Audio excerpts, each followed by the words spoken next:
처벌함입니다. 1998년 2월에 출범한 국민의 정부, 그리고 김대중 신임 대통령에게 부여된 역사적인 임무. 그것은 하루라도 빨리 말 그대로 IMF를 졸업하는 것이었습니다. 그것도 우등생으로 말입니다. 살인적 고금리, 혹독한 구조조정, 넘쳐나는 실업자들, IMF만 졸업한다면 이런 것들도 함께 극복이 될 거다.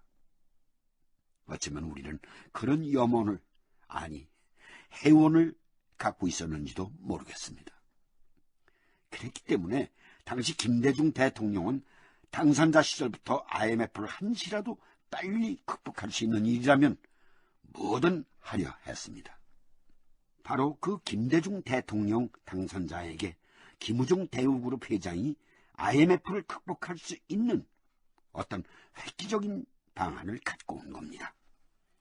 GM과의 합작권, 그리고 무엇보다 500억 달러 무역 흑자론이 그것이었습니다. 1998년 1월 24일 삼청동 대통령직 인수위원회 사무실에서 대우그룹 김우중 회장은 김대중 대통령 당선자와 마주 앉았다.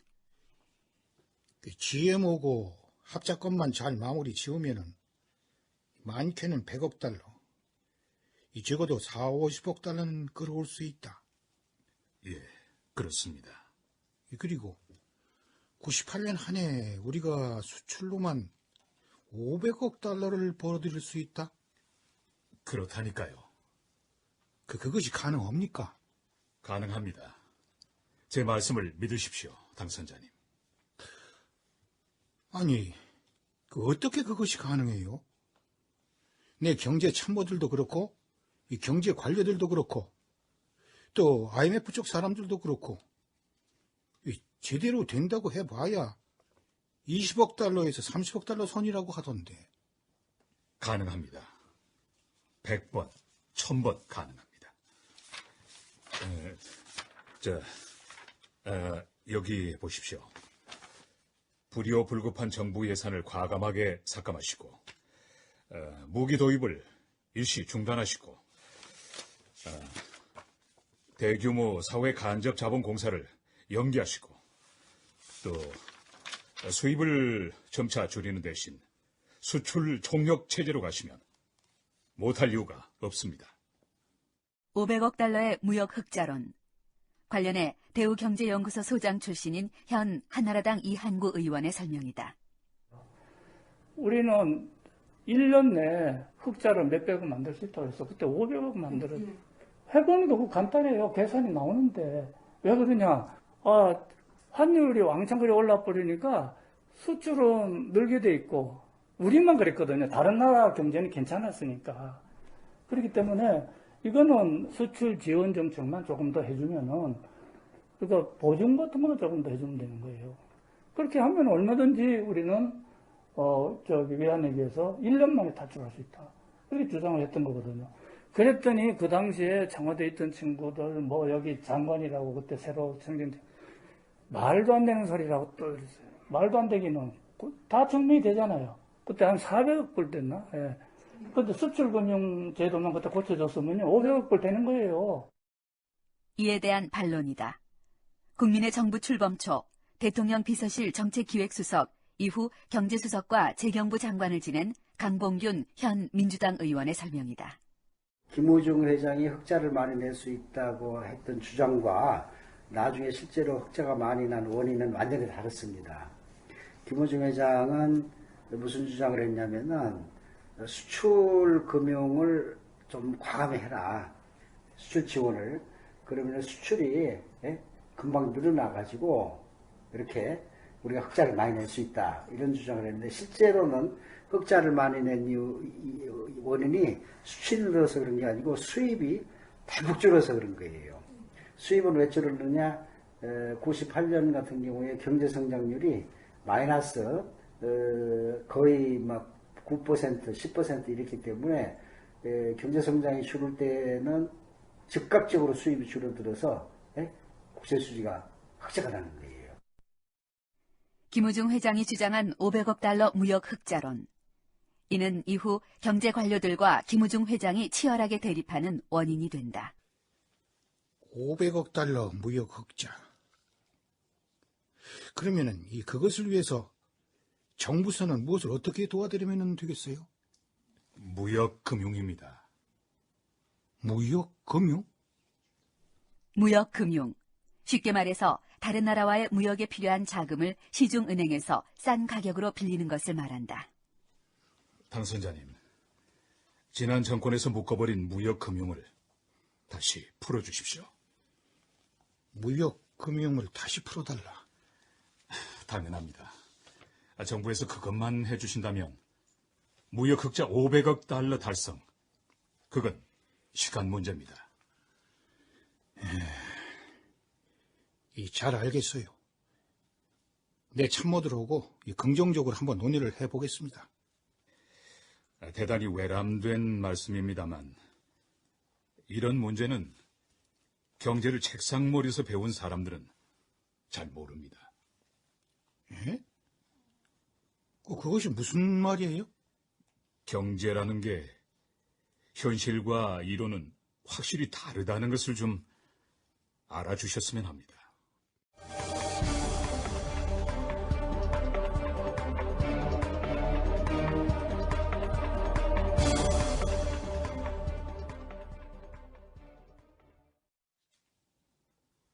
무역금융을 풀어주는 문제 말씀이십니까? 그래요. 무역금융. 강 장관은 그 문제 어떻게 봐요? 김우중 회장과 면담을 마친 뒤 김대중 대통령 당선자는 새 정부 경제 관련 인사들과 자리를 함께한다. 김우중 회장은 그것이 나라를 구할 획기적인 방안이라고 했어요. 하지만 당선자님, 500억 달러 무역 흑자는 좀 더 두고 봐야 할 일입니다. 두고 봐야 하다니. 수입이 줄고 수출이 늘면서 어느 정도 흑자 달성은 되겠습니다만 그 정도는 어렵습니다. 그런가? 그리고 당선자님, 제가 한 말씀 올리겠습니다. 유지사. 오늘날 우리 경제가 이렇게 곤두박질 치게 된 원인을 분석해보면 재벌들의 무차별적인 확장 경영도 그 비난을 피할 수 없을 겁니다. 대마불사의 신화 아래 계열사들 간의 상호 지급 보증, 그로 인한 동반 부실, IMF에서는 모든 분야의 긴축을 요구하고 있습니다. 특히 재벌들에 대해서는 부채 비율을 줄여라라고 요구하고 있습니다. 그런 마당에 무역금융을 풀어서 외상 수출을 하게 둘 수는 없는 일입니다. 무역금융 문제는 그런 시각에서 접근하셔야 한다고 봅니다. 어쨌든 여러분들의 생각을 알겠어요. 자, 어떻습니까? 대우그룹 김우중 회장과 당시 경제당국자들이 가진 생각의 차이 느껴지십니까?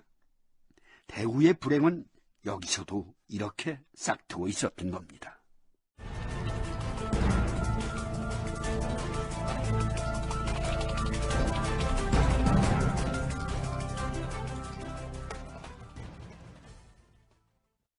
그로부터 며칠 뒤인 1998년 1월 30일, 스위스 다보스의 센트럴 호텔 로비. 뉴욕 외채 협상을 마무리 짓고 날아온 유종근 김대중 대통령 당선자 경제고문, 그리고 양수길 대외경제정책연구원 원장이 마주서서 얘기를 나누고 있었다. 회장님. 저기 좀 보십시오. 유종근 전북지사하고 양수길 연구원입니다. 저 친구... 시장 경쟁이 뭐니 하면서 대통령 당선자에게 IMF의 원인이 대기업들의 무분별한 확장 경영이 있다, 이렇게 인풋을 했던 장본인입니다. 그래? 저 친구를 내가... 가만. 회장님, 어쩌시려고요?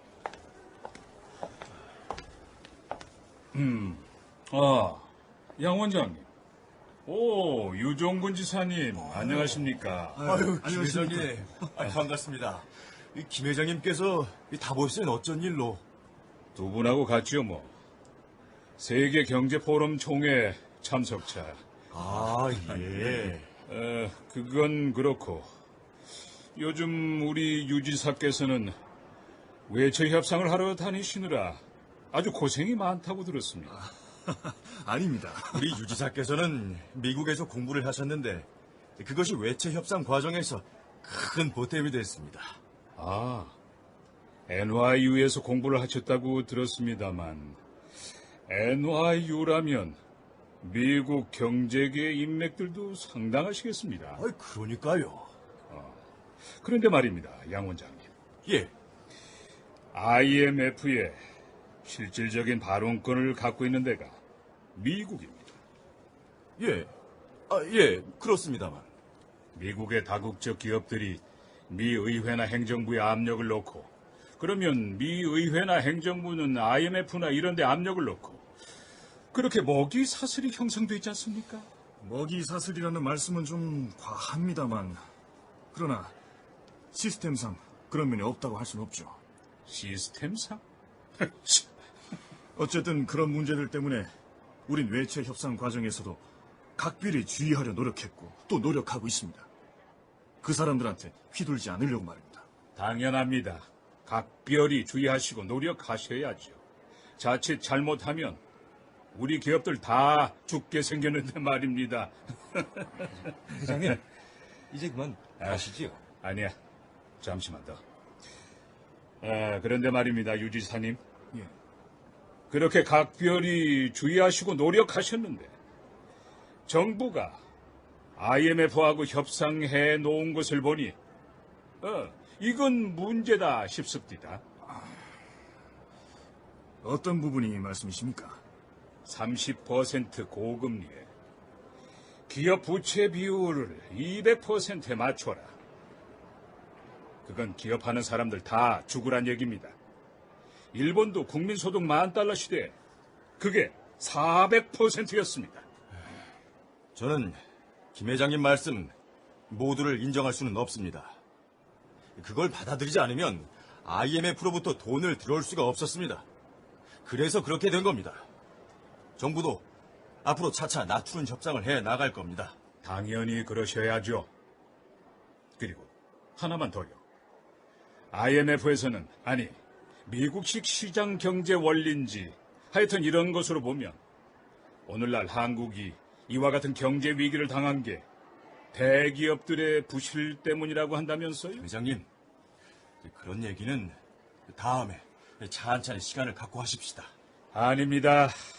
다음에 또 언제 기회가 있을지도 모르고 해서 말씀인데요. IMF가 한국 편이 아니라는 건 좀들 아셔야 합니다. IMF는 미국 편입니다. 한국의 경제 위기가 무조건 대기업 잘못이다 이러는데 그것은 한국 기업을 못 잡아먹어 안달이 난 사람들의 논리예요. IMF 쪽에서 나오는 말 가만히 들어보면 한국의 재벌을 해체해야 한다 이러는 모양인데 그건 말입니다. 선진국들이 자기들 시장을 잠식해 들어오는 한국 기업들을 제거하기 위해서 내세운 논리예요. 김 회장님, 경쟁력이 있는 재벌이라면 뭐가 문제겠습니까? 재정이 건전하고 건전한 재정을 바탕으로 기술력이 뛰어난 기업이라면 국제시장에서 누가 어떤 의도로 공격을 해와도 겉들이 버텨낼 수가 있는 겁니다. 그렇지 못한 기업들이 문제인 거죠. 회장님, 그만 가시죠. 네, 마지막으로 한마디만 더 하지요. 외환 위기는 금융 위기입니다. 금융이 부실해서 외환 위기가 발생한 겁니다. 그런데 왜 자꾸 기업이 잘못했다 그럽니까? 도대체 열심히 죽자 사자 기업 활동을 하는 우리한테 왜 그러는 겁니까? 당신들 저 사람들이 깔아놓은 판 위에서 칼춤 춘다는 생각 안 해보았습니까? 뭐요? 김우중 회장 특유의 카랑카랑한 목소리로 이렇게 따지고 들었습니다. 당시의 기록을 보니까요. 말은 양승일 대외경제정책연구원 원장에게 하는 것 같았지만 사실은 유종군 김대중 대통령 당선자 경제고문에게 한 말이었다고 합니다. 유종군 전북지사가 누굽니까? 김대중 대통령 당선자의 경제 고문입니다. 김대중 대통령 당선자에게 미국식 시장 경제 원리를 주입시킨 장본인입니다. 결국 새 정부의 경제정책에 대우 김우중 회장은 온몸으로 부딪히는 꼴이 됩니다.